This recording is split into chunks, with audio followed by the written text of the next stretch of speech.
আল্লাহ আসিলে তুফান ভাঙবে না ঘরের বান আসিলে তুফান ভাঙবে না ঘরের বান মন পাখি উইরা যাইব নিজুম জঙ্গলায় দমে দমে মাশাআল্লাহ আল্লাহ আল্লাহ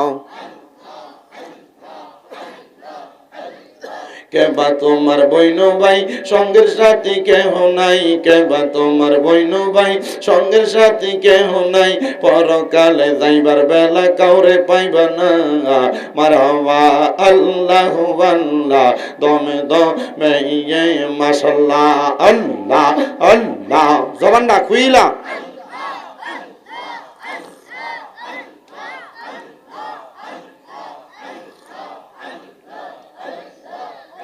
একজন জিন্দা নবী শুইয়া আছে গো মদিনার শহরে নবী গো আর কি দেখা দিবানি আমরা রে মাশাআল্লাহ আল্লাহ আল্লাহ নবী গো ও গো নবী আর কি দেখা দিবানি আমরা রে মারহাবা আল্লাহ আল্লাহ আমরা নিদ্রা যাইতে সময় কাটে গো নবী আল্লাহর জিকির করে নবী গো আর কি দেখা দিবানি আমরা রে মাশাআল্লাহ আল্লাহ আল্লাহ আমরা দেখব বলে আশায় আছি গো নবী তোমার দুরূদ পড়ে নবী গো আর কি দেখা দিবানি আমরা রে মাশাআল্লাহ আল্লাহ আল্লাহ আপনি মেঘের বান গো নবী আপনি মেঘের বাগান একবার দেখিলে জোরাইতাম পরাণ নয়নে একবার দেখিলে জোরাইতাম পরাণ গো নবী আপনি মেঘের বাগান মাশাআল্লাহ আল্লাহ আল্লাহ আপনি আল্লাহর প্রিয় গো হাবিব আপনি দয়া বান আপনাকে দেখাইতে আল্লাহ আপনাকে দেখাইতে আল্লাহ বানাইছে জাহান ও গো নবীজি আপনি মেহেরবান আল্লাহ আল্লাহ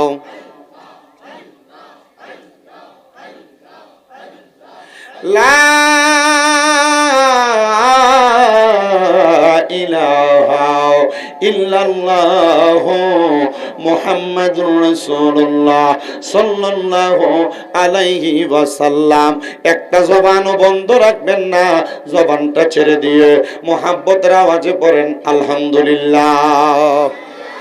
মুআজ্জিজ সদরে মুহতারাম, আজকের এই হযরতে কাজীমউদ্দিন রহমতুল্লাহ আলাইহি মাজার ও মসজিদ ময়দানে রাগুই ব্যাপারী বাড়ির এ ওয়াজ ও দোয়ার মাহফিলের সম্মানিত সভাপতি আপনাদের খতিবে মুকাররম হযরত মাওলানা আরিফুল্লাহ সালিহি সাহেব, বিশেষ করে তকরির করেছেন হযরত মাওলানা ইরফান শাহ ফারুক আল কাদেরী সাহেব, তকরির করেছেন হযরত মাওলানা নুরুজ্জামান আল কাদেরী সাহেব, সঞ্চালন করছেন হাফেজ রুস্তম আলী সাহেব সহ আমার ডাইনে বামে সামনে বসে থাকা ওলামাই কেরাম, মাদ্রাসার তলেবুল আলম স্কুল কলেজ মাদ্রাসার তলেবুল আলম সহ আমার মুরব্বী বাবা, যুবক নওজোয়ান ভাই, ছোট ছোট মাসুম বাচ্চা, পর্দার অন্তরালের মা, মহান আল্লাহ তাআলা আমাদেরকে আজকে এত সুন্দর জান্নাতের বাগানে আসার বসার তৌফিক দান করেছেন।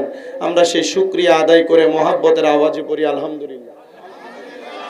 উপস্থিত হাজিরিন, আপনারা বলেন এই জান্নাতের বাগানে আসতে পেরে বসতে পেরে আমরা সবাই কি খুশি না বেজার? তাহলে একটু ডান হাত তুলে দেখান তো কারা কারা বেজার। আমি সজাগ করলাম আপনাদেরকে, আমি তো মানুষ, যতটুকু আপনারা আসছেন আপনাদেরকে নিয়ে আমি কথা বলে মজা পাবো, আর আপনারা যেখানে আসেন আপনাদের কাছে ওয়াজ করে ভালো লাগবে। আমাকে আমার হুজুর একটা সাবজেক্টের কথা বলে দিছে, আমি চেষ্টা করবি সাবজেক্টের উপরে টাচ দিয়ে আপনাদেরকে কথা বলার জন্য। মহান আল্লাহ জাল্লা শানহু আমাদেরকে আজকের জান্নাতের বাগানে আসার বসার তৌফিক দান করেছে। আমাদের মুর্দেগান মৃত মানুষ যারা কবরে, তাদের জন্য দোয়া করার একটা সুযোগ আল্লাহ দিয়েছেন। আল্লাহর দরবারে শুকর গুজার করে আমরা মোহাব্বতের আওয়াজে পড়ি আলহামদুলিল্লাহ। ও আল্লাহ, আমরা জীবনে অনেক গুনাহ করেছি, আমরা লুকিয়ে লুকিয়ে গুনাহ করেছি, আমরা গোপনে গোপনে গুনাহ করেছি। আমাদের গুনার খবর দুনিয়ার কোনো মানুষ জানে না। যদি জানতো আমাদেরকে মানুষ বলে পরিচয় দিত না। আরে সবার কথা বাদ দিলাম, আমি শামীম দাদার গুনাহ যদি আপনারা দেখতেন, ও শাহরাস্তির মানুষ, রাগু এলাকার মানুষ, আমারে আপনারা আপনাদের এলাকাতে জায়গা দিতেন না। আমার আল্লাহ বড় দয়ার আল্লাহ, দয়া কইরা মায়া কইরা আমার গুনাহগুলা গোপন করে রাখছে। হে দাড়ি পাকা মুরব্বী বাবারা, আপনাদের জীবনের গুনাহ যদি আপনাদের সন্তান দেখতো, বাবা বলে পরিচয় দিত না। এ পর্দার অন্তরালের আমার আম্মু জিরা গো, আপনাদের জীবনের গুনাহ যদি আপনাদের স্বামী দেখতো, স্ত্রী বলে পরিচয় দিত না। দেখবেন এলাকাতে কোনো মানুষ যদি চুরি করে রাস্তা দিয়ে হাইটা যায়, মানুষ তারা চোর চোর বলে খেপায়। আল্লাহ বড় দয়া কইরা আমরা যে নামাজ পড়ি না, আমাদের কপালে বেনামাজি লেখা দেয় নাই। আমরা যে মিথ্যা কথা বলি, আল্লাহ আমাদের কপালের মধ্যে কাযাব লেখা দেয় নাই। আমরা যে দুনিয়াতে খারাপ কর্মকাণ্ড করি, আল্লাহ আমাদের কপালে পারতেন গুনাহগার লেখা দিতে, আল্লাহ দেয় নাই। কারণ আল্লাহ কয়, বান্দা লা তাকুনা তুমি রহমাতিল্লাহ, আমি আল্লাহর রহমত থেকে নিরাশ হইও না। ইন্নাল্লাহা, নিশ্চয় আমি আল্লাহ, ইয়াগফিরুয যুনুবা জামিআ, সকল প্রকার গুনাহগুলোকে আল্লাহ ক্ষমা করে দেয়। প্রিয় মুসলমানেরা, আল্লাহ যেহেতু গুনাহগুলা ক্ষমা করে দেয়, আমরা তো আল্লাহ তাআলার কাছে জীবনের গুনাহগুলা ক্ষমা প্রার্থনা করি না। কেমনে ক্ষমা প্রার্থনা করব? আল্লাহ তাআলা আমাদেরকে ক্ষমা করার জন্য তো আমাদেরকে বারবার বারবার আমাদেরকে ডাক দিয়েছে, কিন্তু আমাদের গুনাহ প্রকাশ্যে গুনাহ, আমাদের গুনাহ গোপনে গুনাহ, আমাদের গুনার কারণে আল্লাহর দরবারে কোনো দোয়া কবুল হয় না। আমাদের গুনার কারণে আমাদের ইনকামের মধ্যে কোনো বরকত হয় না। আমাদের গুনার কারণে আল্লাহ তাআলা আমাদেরকে রহমত দেয় না।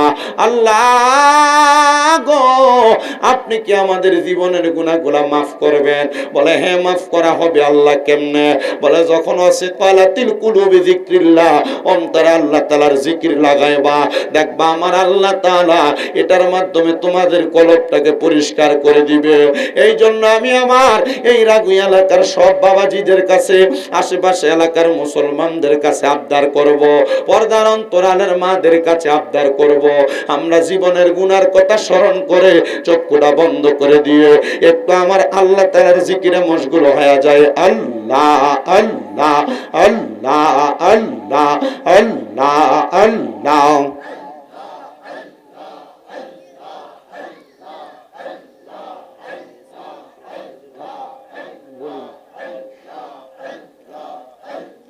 দমে দমে জফর নাম আল্লাহু আল্লাহ, দমে দমে মাশাআল্লাহ।